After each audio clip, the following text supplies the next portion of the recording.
계절이 바뀌는 소리가 들리시나요? 문틈으로 스며드는 바람이 제법 차가워졌습니다. 이렇게 바람이 불어와 옷깃을 여미게 되는 날이면 우리 마음속 깊은 곳에 묻어두었던 생각들도 하나둘 고개를 들곤 합니다.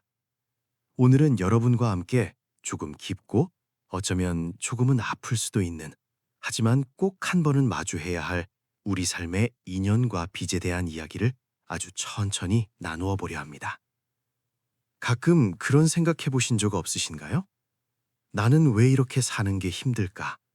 왜 나는 남들처럼 평범한 행복조차 가지기 어려운 걸까? 하고 말이죠.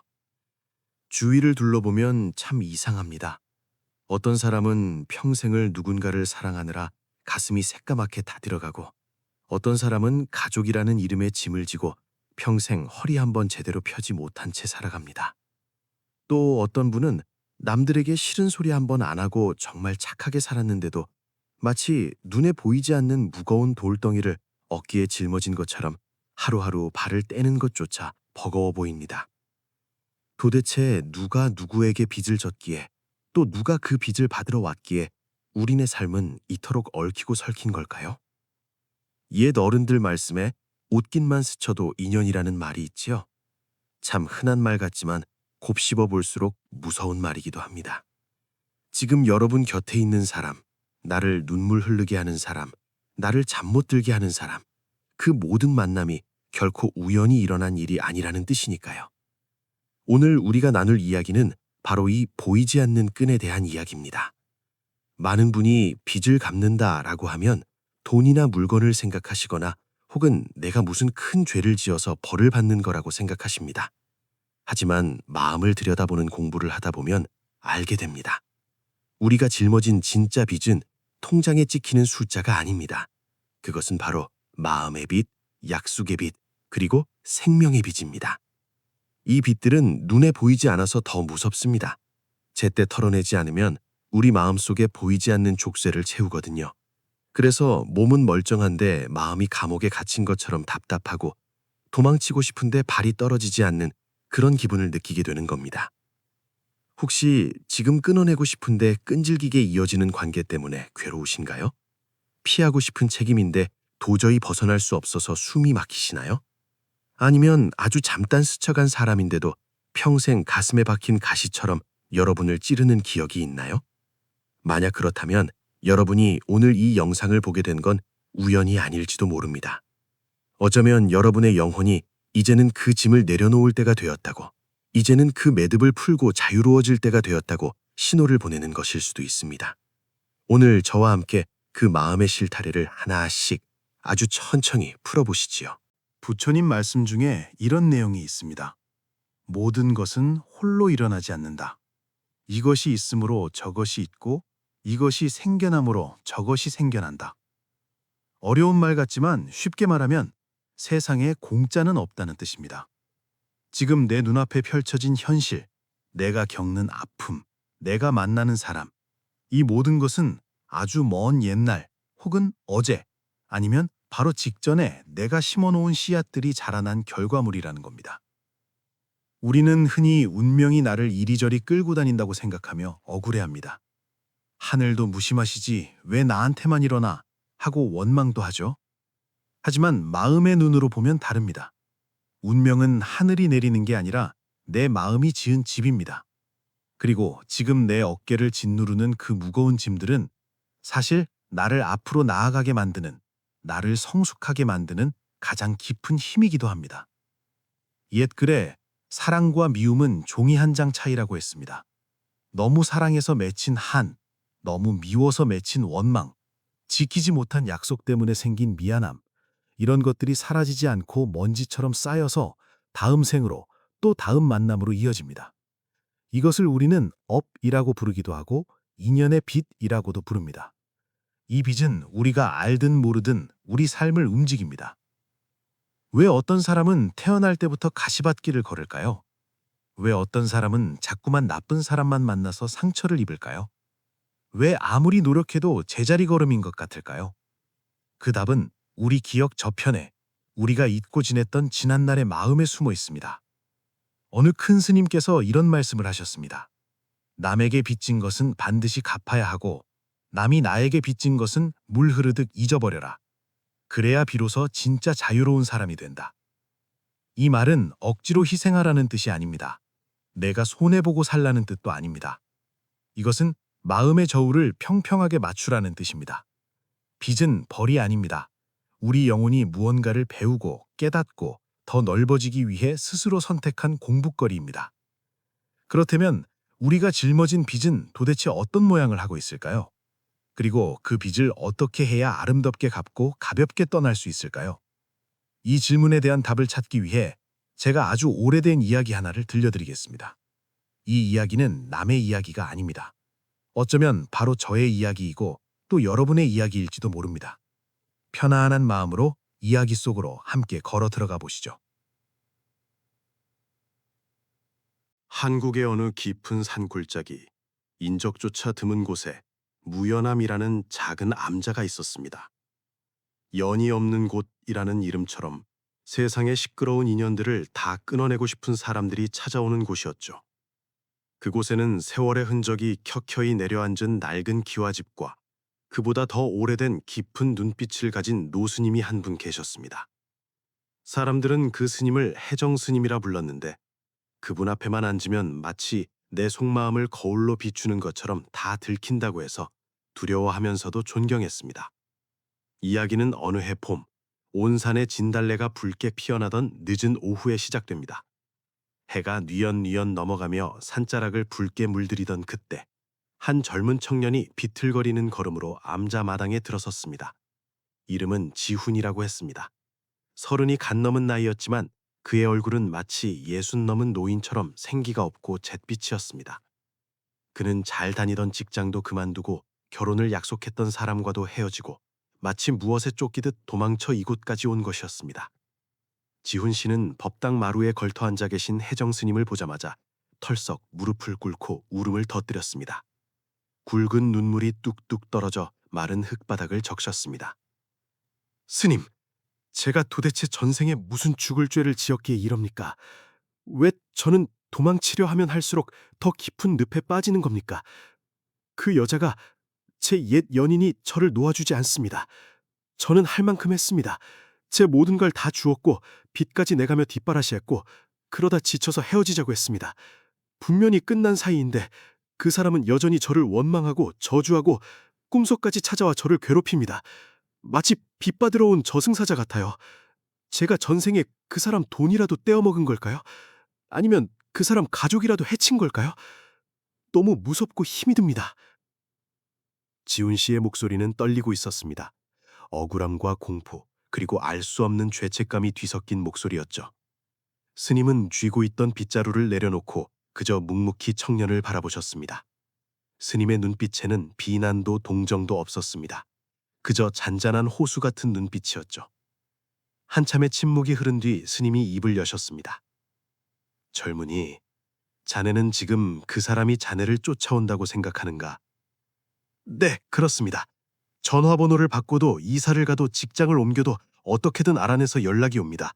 죽여버리겠다고 협박을 하다가도 또 잘못했다고 매달립니다. 이건 사랑이 아닙니다. 저주입니다. 스님은 고개를 천천히 저으셨습니다. 아닐세.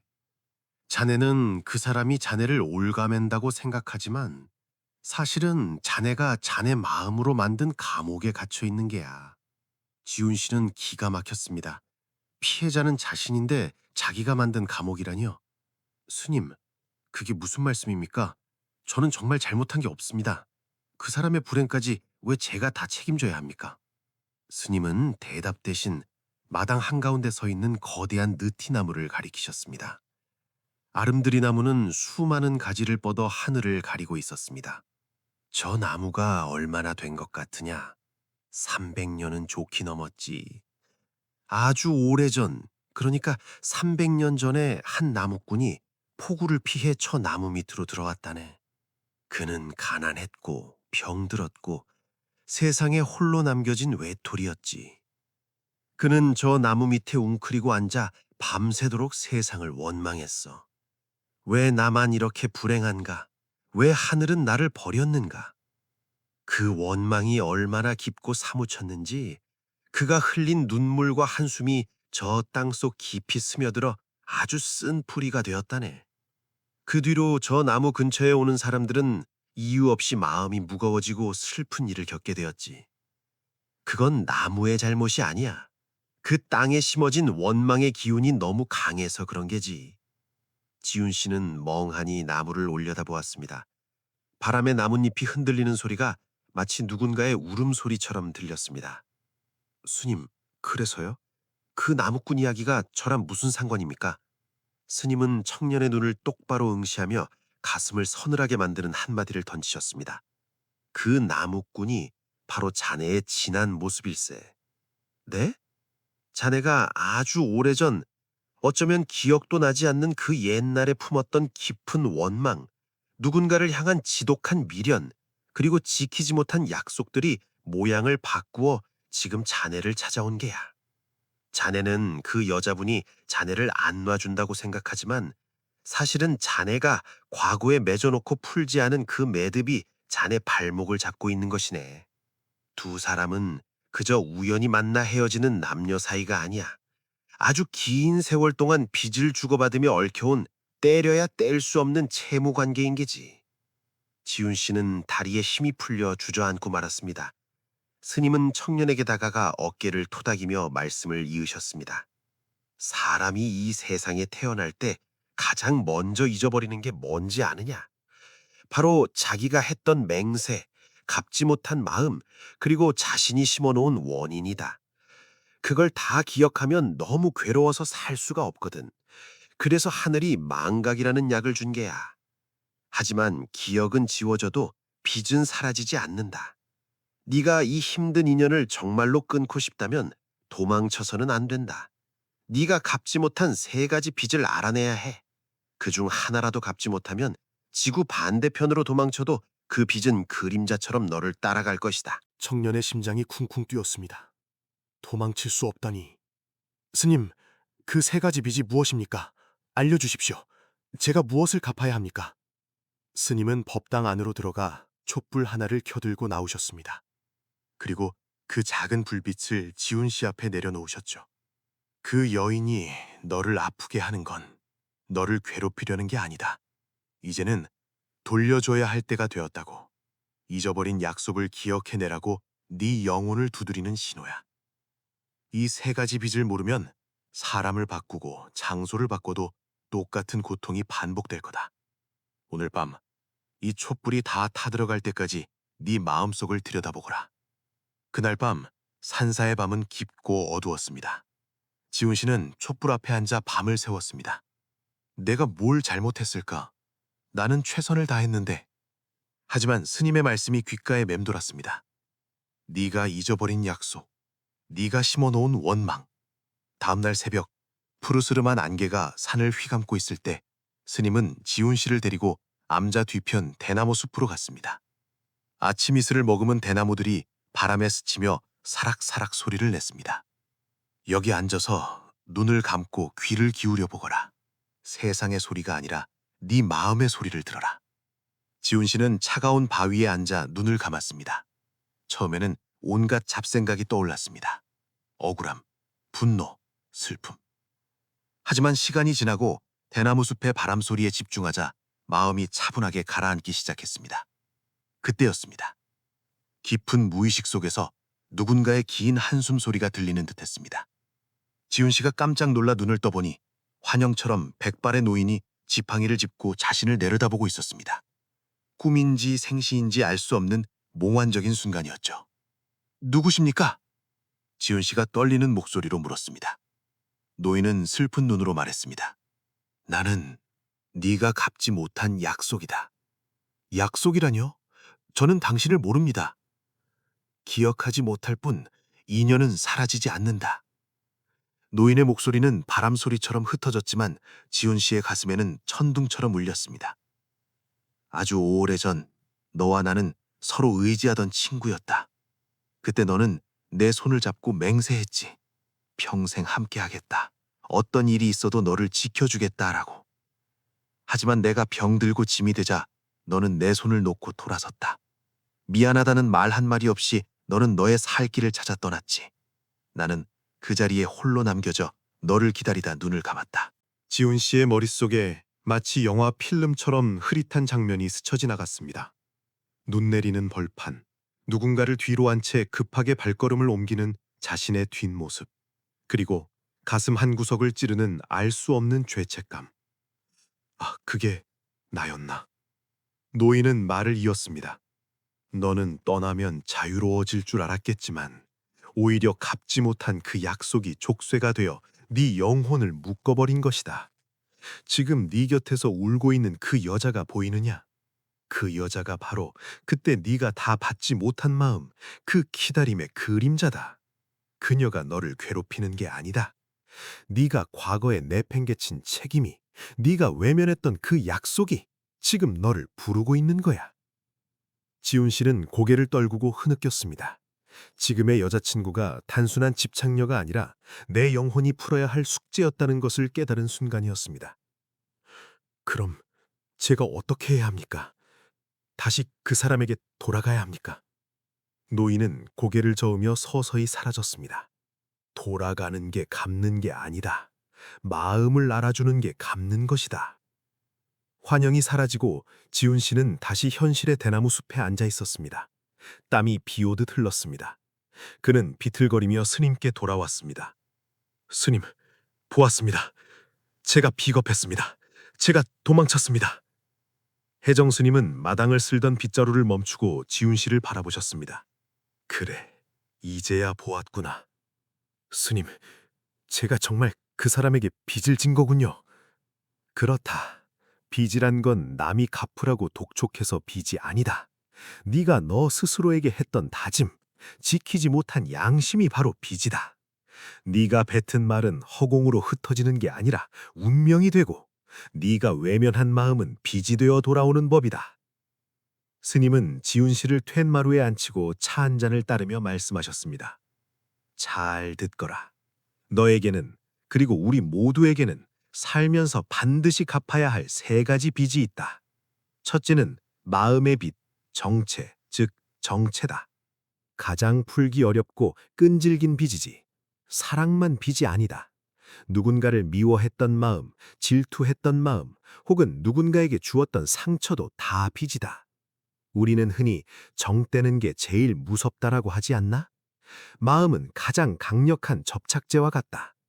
네가 누군가에게 정말 사랑해라고 했다가 마음이 변해 차갑게 돌아섰다면 그 상대방 마음에 남은 구멍은 네가 메워야 할 빚이 된다. 잊으려고 애쓸수록 더 생각나는 이유가 바로 여기 있다. 둘째는 약속의 빚, 원체, 원자이다. 이건 네가 입으로 뱉은 말의 빚이다. 반드시 성공해서 돌아올게. 평생 너만 바라볼게. 다시는 그러지 않을게. 지키지 못할 걸 알면서도 순간을 모면하려고 했던 말들. 혹은 진심이었지만 상황 때문에 어겼던 약속들. 이 말들은 사라지지 않고 네 등 뒤에 붙어 다닌다. 네가 무언가를 하려고 할 때마다 자꾸만 일이 꼬이거나 중요한 순간에 발목이 잡힌다면 이 약속의 빚이 너를 당기고 있는 것일 수도 있다. 셋째는 생명의 빚, 면자이다. 이것은 네가 알게 모르게 다른 생명에게 준 영향이다. 너의 선택 때문에 누군가가 눈물을 흘렸다면, 너의 이익 때문에 누군가가 손해를 봤다면 그것은 우주의 장부에 고스란히 기록된다. 이것은 복수가 아니다.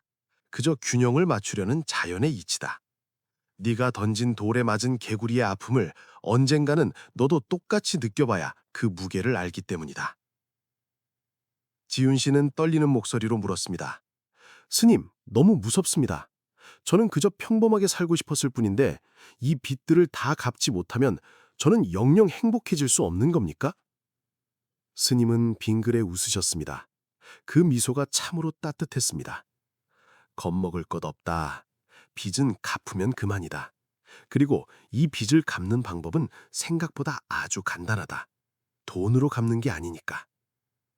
스님은 찻잔을 들어 올리시며 말씀하셨습니다.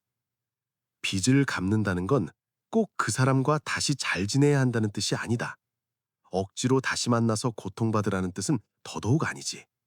진짜 갚는 것은 마음의 매듭을 푸는 것이다. 그렇다면 어떻게 이 빚들을 갚고 우리 마음을 가볍게 할 수 있을까요? 스님은 세 가지 방법을 알려주셨습니다. 여러분도 잘 들어보세요. 첫째, 기대를 축복으로 바꾸어라. 우리가 관계에서 힘든 이유는 딱 하나입니다. 내가 이만큼 했는데 너는 왜 몰라줘? 라는 기대 때문이죠. 줬으면 받았어야 하는데 못 받았으니 억울한 겁니다. 그 억울함이 빚을 만듭니다. 이제는 마음을 바꿔보세요. 내가 너에게 준 것은 빚이 아니라 선물이었다 라고 생각하세요. 그리고 헤어진 인연, 악연이라 생각되는 사람을 향해 마음속으로 이렇게 빌어주세요. 당신이 어디에 있든 부디 당신의 몫만큼 행복하기를, 그리고 나도 나의 몫만큼 평온하기를. 상대를 위해서가 아닙니다. 내 마음의 족쇄를 풀기 위해서입니다. 미워하는 마음을 쥐고 있으면 내 손만 뜨거울 뿐입니다. 둘째, 자책 대신 참회를 하라. 그때 내가 왜 그랬을까 하고 자신을 괴롭히는 건 갚는 게 아니라 이자를 늘리는 겁니다. 대신 조용히 눈을 감고 말하세요. 그때 나는 어리석어서 당신의 마음을 아프게 했습니다. 미안합니다. 그리고 이제는 그 짐을 내려놓겠습니다. 내가 나를 용서해야 빚의 고리가 끊어집니다. 만약 그 사람에게 직접 갚을 수 없다면 지금 내 곁에 있는 다른 사람들에게 잘해주세요. 따뜻한 말 한마디, 친절한 미소 하나가 돌고 돌아 그 빚을 갚아줍니다. 선행은 가장 좋은 빚갚기입니다. 셋째, 운명을 수용하라. 힘든 일이 닥쳤을 때 왜 하필 나야? 라고 묻지 마세요. 그 대신 이 일이 나에게 무엇을 가르쳐 주려고 왔을까? 라고 물어보세요. 파도가 밀려오는데 도망치려고 하면 물을 먹습니다. 파도에 몸을 맡겨야 둥둥 뜨지요. 지금의 고통이 나를 성장시키기 위해 온 손님이라고 생각하고 받아들이면 신기하게도 그 고통의 무게가 확 줄어듭니다. 피하려고 하면 쫓아오지만 마주보고 끌어안으면 녹아서 사라지는 게 바로 업의 성질입니다. 지훈 씨는 스님의 말씀을 듣고 한참을 울었습니다. 억울해서 운 게 아니라 마음이 씻겨내려가는 눈물이었습니다. 그는 깨달았습니다. 그 여자는 나를 괴롭히러 온 마녀가 아니라 내 마음속에 숨겨둔 이기심과 무책임함을 비춰주는 거울이었다는 것을요. 빚은 남에게 있는 게 아니라 내 마음속에 있었습니다. 지훈 씨가 암자를 내려오던 날 스님은 마지막으로 이런 말씀을 해주셨습니다. 촛불을 보아라. 촛불은 남을 비추기 위해 타오르지만 결국 그 빛은 촛불 자신을 가장 환하게 감싸고 있지 않느냐. 남을 용서하고 빚을 갚는 것은 남 좋으라고 하는 일이 아니다. 바로 너 자신, 네 소중한 인생을 자유롭게 하기 위함이다. 이제 뒤를 돌아보지 말고 앞만 보고 가거라. 네 빚은 다 갚았다. 사랑하는 여러분, 오늘 이 긴 이야기를 듣고 어떤 생각이 드시나요? 혹시 누군가가 떠오르시나요? 아니면 가슴 한구석이 묵직해지시나요?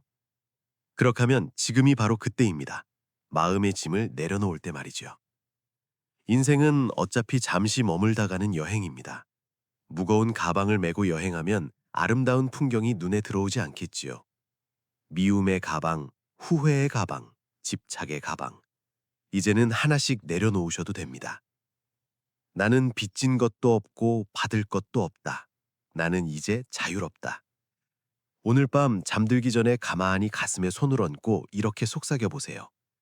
여러분을 올가매던 보이지 않는 끈들이 스르르 풀리는 소리가 들릴지도 모릅니다.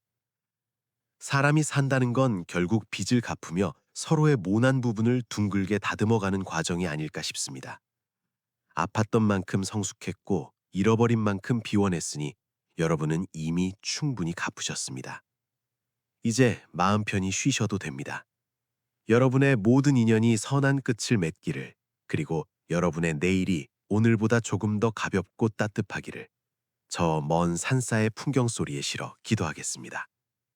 긴 이야기 들어주셔서 고맙습니다. 안녕히 주무세요. 그리고 부디 평안하세요.